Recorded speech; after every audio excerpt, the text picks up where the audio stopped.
Bienvenidos a Encuentros de Diseño, el podcast del Observatorio en Diseño y Creación de la Universidad Jorge Tadeo Lozano, conducido por Johanna Zárate y patrocinado por la Facultad de Artes y Diseño. En esta edición especial vamos a escuchar la lectura casera de los libros del Informe Final de la Comisión de la Verdad, un ejercicio de divulgación social de contenido. Cada episodio contiene un capítulo que será de su interés y podrá escucharlo en orden aleatorio.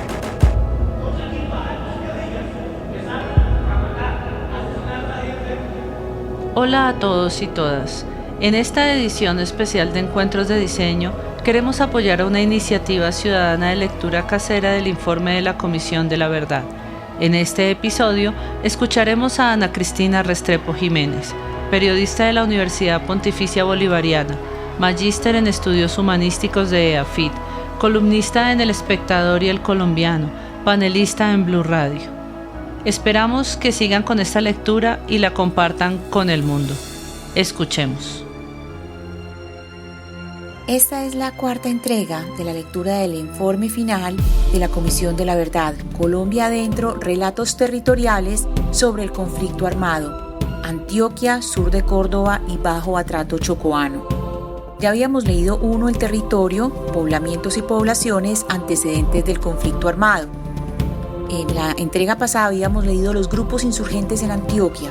Hoy vamos a leer organización social y estigmatización. Al mismo tiempo que se organizan juntas de acción comunal que tuvieron un fuerte arraigo en zonas rurales, surgieron en Antioquia nuevos sindicatos obreros y otras formaciones agrarias como expresiones organizativas del campesinado y las comunidades étnicas.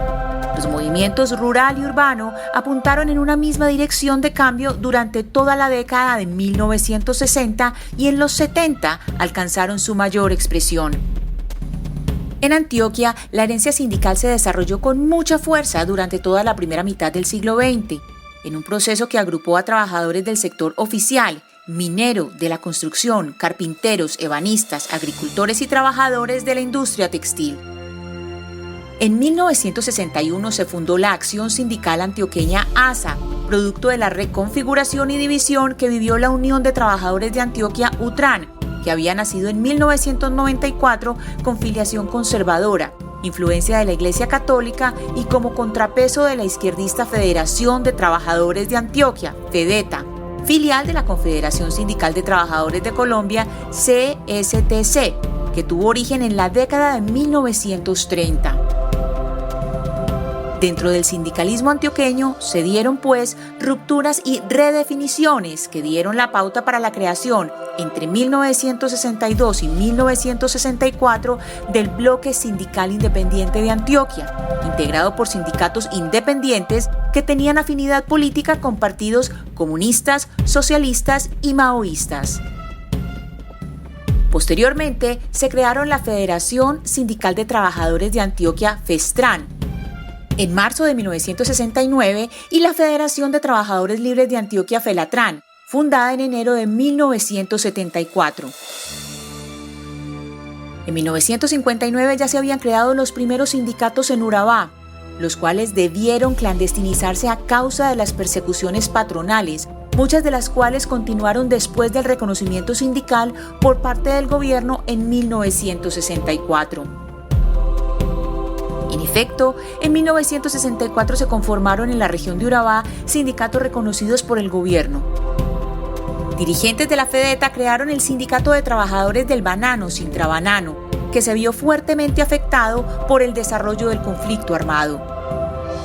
También se crearon el Sindicato de Trabajadores del Agro, Sintagro, en 1972, el Sindicato de Trabajadores de la Industria Frutera, Sinal Traifru, en 1973, el Sindicato de Trabajadores de Expoban, Sintra Expoban, en 1977, y el Sindicato de Jornaleros, Sindejornaleros, en 1978. Sintrabanano y Sintagro estuvieron alineados a las reivindicaciones y al trabajo de masas del Partido Comunista de Colombia, PCC, y el Partido Comunista de Colombia Marxista-Leninista, PCDC-ML, respectivamente. Estos sindicatos lograron aglutinar una gran capacidad de movilización Las huelgas que promovieron pusieron en jaque a las empresas. La relación de Sintra, Banano y Sintagro con el PCC y el PCDCML, partidos que tenían vínculos con las FARC y el EPL, fue usada como justificación de las élites locales, los grupos de seguridad privada y la fuerza pública para vincular los sindicalistas con la insurgencia y perseguir a los sindicatos. Tanto el EPL como las FARC han reconocido su incidencia en estos sindicatos. Había una superposición de la estructura sindical y guerrillera que desveló las oprobiosas condiciones en que vivían los trabajadores, especialmente en la zona bananera. Estas relaciones, directas e indirectas, entre los partidos políticos de izquierda con grupos guerrilleros ayudó a que los sindicatos fueran estigmatizados y perseguidos, y a que en muchas ocasiones los paros y huelgas legítimas fueran reprimidas con violencia. En el suroeste antioqueño se organizaron también sindicatos, movimientos sociales, campesinos, indígenas, juveniles y estudiantiles, entre ellos el Movimiento Estudiantil Social Cristiano, MESC, en el municipio de Andes, la Juventud Estudiantil Cristiana, JEC, con presencia en varios municipios, la Federación de Estudiantes del Suroeste, FESO, y el Sindicato de Trabajadores Oficiales de los Municipios en el departamento de Antioquia, Sintra-OFAN, a finales de los años 60. Algunos de estos movimientos estuvieron influenciados por sacerdotes y cristianos adeptos a la teología de la liberación. Caso de las comunidades indígenas, en la década de 1980 se da la constitución del Cabildo Indígena del Pueblo Karmata Rúa, pioneros en el proceso de recuperación de tierras en el municipio de Jardín, suroeste antioqueño. Abro comillas. Lo sucedido en esta comunidad representa un precedente no solo de lucha indígena en Antioquia, sino de cómo los pueblos indígenas se organizan para responder al hostigamiento de uno de los grupos precursores del conflicto armado, como lo fueron los llamados pájaros. En Andes y Jardín, los terratenientes se armaron para contrarrestar la recuperación y el proceso organizativo que allí se estaba gestando. Esa experiencia fue acompañada de manera solidaria por organizaciones sociales, campesinas y sindicales, grupos cristianos influenciados por la teología de la liberación, colectivos de universitarios, docentes y en general por sectores afines a la izquierda. Cierro comillas. Este entrecomillado corresponde al informe 365C-01258 de la Asociación de Cabildos Indígenas de Antioquia y Organización Indígena de Antioquia. El testimonio de un exintegrante de la NUC, consignado en un informe entregado a la comisión, relata la trayectoria de dichos movimientos. Abro comillas. Por el año 69, en el municipio de Andes, Antioquia, participamos en un movimiento estudiantil llamado MESC, Movimiento Estudiantil Social Cristiano, fundado por el padre Juan Puerta Zapata. Allí, ante la pobreza y el marginamiento de dos sectores de la población como lo eran La Chagra y las Vueltas del Río, desde dicho movimiento llevábamos mercados, arreglábamos las casas y recogíamos ropa. Desde este movimiento vimos cómo Acuantioquia por el año 70 comenzó a instalar los contadores de agua. La inconformidad de gente fue creciendo y desde ese movimiento se convocó a una huelga. En Andes se despertó mucha inquietud organizativa promovida desde este movimiento estudiantil. Un sacerdote llamado Hugo Salazar, y que era capellán del Colegio Juan de Dios Uribe, que estaba estudiando el Código Sustantivo del Trabajo, reunió a los trabajadores obreros en el municipio, los organizó en el Sindicato de Trabajadores Oficiales de Andes, Sintra-OFAN. Cobertura nacional, hicimos con ellos jornadas de capacitación en leyes laborales, etc. Ellos siguieron su camino hasta el día de hoy. Cierro comillas. Como consecuencia del proceso organizativo de este periodo, otros sectores, como el de los hacendados, terratenientes, ricos rurales, el gremio de productores de banano conocido como UGURA, conformado en 1963, y la Sociedad de Agricultores de Colombia, SAC, y fuerzas políticas que se oponían a nuevas formas organizativas e ideologías, demandaron al Estado mecanismos para contener la avanzada social a través de la provisión de seguridad privada. Esta idea fue materializada por la fuerza pública bajo modalidades como el DAS rural y la defensa civil, a través del Decreto Legislativo 3398 de 1965, por el cual se organizó la Defensa Nacional, convertido en legislación permanente a través de la Ley 48 de 1968, la cual creó el marco institucional de la guerra contrainsurgente. Muy pronto, las demandas de seguridad privada empezaron a repercutir en la conformación de grupos de seguridad ilegales. La articulación entre facciones autoritarias de agentes del Estado y terceros civiles desató modalidades de violencia sobre el campesinado, las comunidades étnicas y los movimientos sociales. Amenazas, perfilamientos, asesinatos, quemas de viviendas, destrucción de cultivos en zonas rurales, desapariciones forzadas, detenciones arbitrarias y desplazamientos forzados. El objetivo era no solo apropiarse de tierras, ciénagas y ríos, sino también desestabilizar y amedrentar las demandas sindicales de los trabajadores. Campesinos de la región narraron a la comisión cómo fueron estigmatizados y perseguidos por formar parte de la NUC o por las acciones de recuperación de tierras y ciénagas. Abro comillas. La comunidad tenía miedo de entrar a la ciénaga, le tenían miedo al señor Luis Jiménez Calume, Remberto Fierro, al señor Alberto Restrepo y al mismo Elías Milanés Calume. Ellos eran los que ejercían esa represión usando a los pájaros y usando a la policía y al ejército. De día entraba la policía y el ejército y de noche los pájaros. Eran un grupo que nadie conocía y la comunidad, para protegerse, ponían los oídos en el suelo y se escuchaban los cascos de los caballos y ya estaba pendientes de que venían los pájaros. Cierro comillas.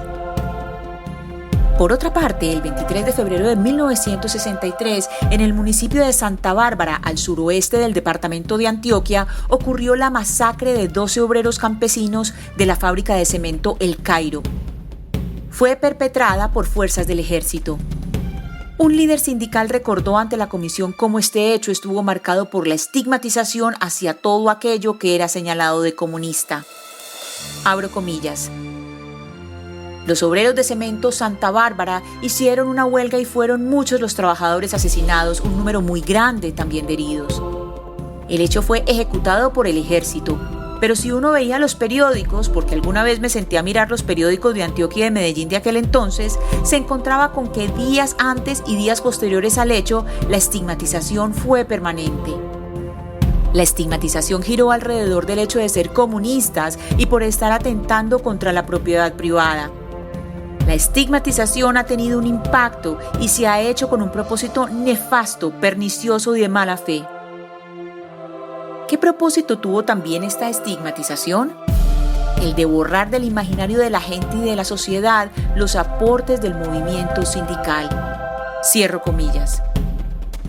El auge de la movilización campesina, ya en el escenario de la guerra insurgente contra insurgente, trajo consecuentemente la represión. En el Estado y en sectores políticos tradicionales se fue configurando la definición e invención del enemigo interno, con la cual se envió a las Fuerzas Armadas a la destrucción de la movilización agraria. Estos acontecimientos son inseparables de los escenarios de confrontación ideológica de la Guerra Fría y del miedo creciente de Estados Unidos a la expansión del comunismo en América Latina, luego del triunfo de la Revolución Cubana en 1959, que se concretó en iniciativas como el Plan Lazo. En medio de una reforma agraria insuficiente y de un Estado que, en cambio, se hacía presente designando notarios, alcaldes, jueces y policías con el poder de dar o impedir acceso a la tierra, los movimientos campesinos y cívicos en general forjaron redes de solidaridad para protegerse de la expansión violenta de la frontera agraria y de la represión contra sindicalistas. Estas redes de solidaridad se articularon en algunos casos a proyectos de resistencia armada que a la postre fueron fundamentales para el despegue de los proyectos guerrilleros de la década de 1960.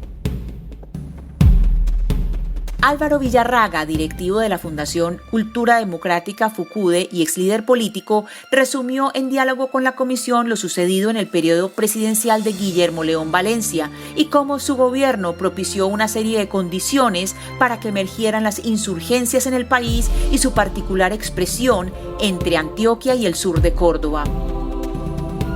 Abro comillas. El periodo de Guillermo León Valencia tuvo una iniciativa militar muy violenta de represión a zonas campesinas de autodefensa. Encuentro curioso que desde muchos flancos, distintas vertientes, incluso distintos enfoques, casi que hay coincidencia en ese hecho, que fue la presión militar la que hizo que autodefensas campesinas derivaran en guerrillas, que fue un fenómeno más clásico en el origen de las FARC en 1964, pero que se combina también con situaciones un poco similares en el Magdalena Medio. También con la llegada de jóvenes revolucionarios reprimidos en el movimiento estudiantil y que se van al monte simpatizando con el proceso cubano y relacionando con la muy fuerte represión al movimiento campesino entre Antioquia, Córdoba y Urabá. Y la llegada también de un sector más radical del Partido Comunista que sí se planteaba una guerra revolucionaria y que simpatizaba con China y con Cuba y que formó el EPL. Es decir, eso que sucede muy rápidamente a los 2 años del gobierno de Guillermo León Valencia, se prendió la guerra otra vez y sobre todo despuntó la nueva guerra. Cierro comillas. Mañana leeremos Los grupos insurgentes a Antioquia. Lectura casera, Ana Cristina Restrepo Jiménez. Muchas gracias.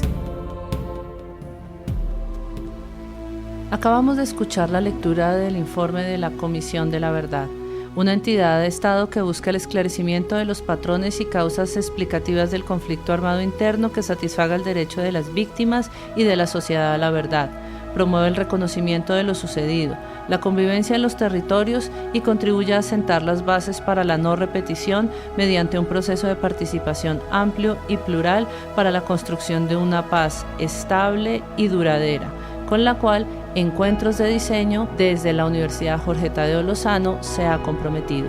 Esperamos compartan estos audios y nos ayuden a su divulgación.